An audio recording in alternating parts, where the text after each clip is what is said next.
Well, the Basha Uhuru Freedom Festival in Johannesburg will celebrate its 10th year next week. The festival, which will be held at Constitutional Hill from October 25th to the 29th, will have a jam-packed schedule ideal for artists. Now, in 2012, the Basha Uhuru Freedom Festival was established as a memorial to the young people who fought in the 1976 Soweto Uprisings for equal access to education. Dawn Robertson, CEO of Constitution Hill, is excited to hold the festival at full capacity after the lifting of COVID-19 restrictions. She joins me now to discuss this further. Dawn, a very warm welcome to you, and thank you so much for joining us on our platform this morning and helping us have this conversation. Talk to us about your excitement about having the Basha Uhuru Freedom Festival back after 10 years and also back at full capacity. Yes, we're really excited. As you know, like most events, we had to kind of step back during the COVID period. In fact, we couldn't even have Basha Uhuru in June this year because we still had the restrictions. But we're glad to be back to the full, complete Basha Uhuru Festival, albeit in October this year. And we hope, we know that we will be back in June next year in our normal time slot. So we're very excited, and it's very important to us that this is 10 years that we've had this festival running now, and it's grown astronomically during this period. I'm so glad that you mentioned how much the festival has grown and the interest around it as well, Dawn. We know, the plight of the youth in this country, youth unemployment, issues around gender-based violence and femicide particularly, devastating our young women. Talk to us about how the Freedom Festival really tries to help youth grapple with those persisting issues in this country. Yeah, so I think particularly the Creative Week and the program that we have in Creative Week is so very important. This is something that has been an evolution of the festival as it's grown. And Creative Week has now grown into a 4-day program that happens during Basha Uhuru, but it's also part of an always-on program that we have at Constitution Hill. So not only does it have master classes and panel discussions where industry experts are speaking to young emerging creatives, or young creatives are talking to each other. Like one of the sessions we have this year is really about the mistakes I've made and what I've learned from that and how I've, dusted myself off, got back up and got on with it.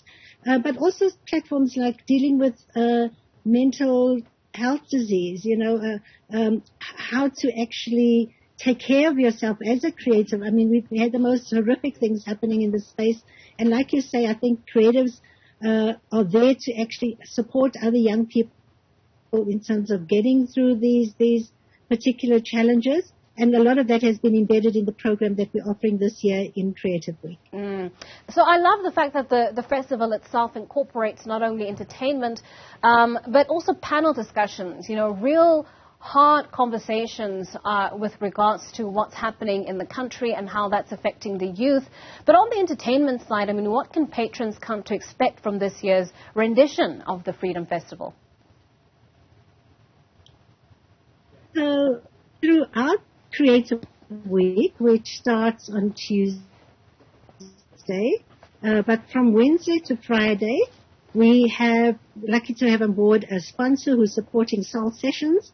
So people can pop around to Constitution Hill after 5 o'clock and join in the Soul Sessions, where there's a lot of music happening, but there are also conversations with young people happening, and film and poetry and other activities happening that are free after hours from Wednesday to Friday. But then we have our big music festival, which is the thing that, really got us started. We're really excited about the lineup we have this year: Durban Gogo, Big Zulu, Blackie, Masaki, to name a few. And that's happening on Saturday, the 29th. The music kicks off at about 12 on Saturday. Our partners, Bridges for Music, are coming in to start the program. And then we move into the evening and late into the night with the music program that we have.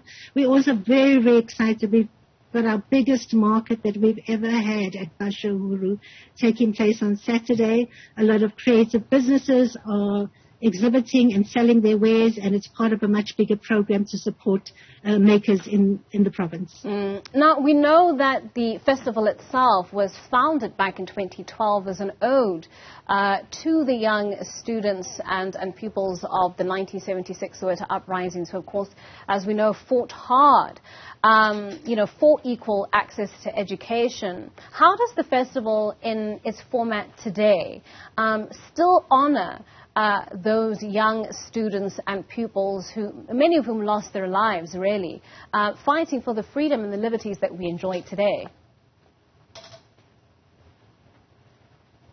Yeah, so a lot of the activities that would normally be part of the festival, which speak to June the 16th and 76, actually took place in June this year. But what continues into Basha during October now is the whole thing around the youth and the role that the youth play, how particularly youth involved in the creative economy group, and how we can go forward at its center. We always say leave it to the crazies, and the creatives like to refer to themselves as the crazies, the people that do things differently, the people that get messages out there and get messages heard. So that kind of permeates the whole festival. And there is a discussion at our media launch, curated by a number of young people that are looking back on 76, but the public as well. Well, Dawn, thank you so much for joining us on our program this morning. That's Dawn Robertson, CEO of Constitution Hill, talking to us there about the return of the Basha Uhuru Freedom Festival.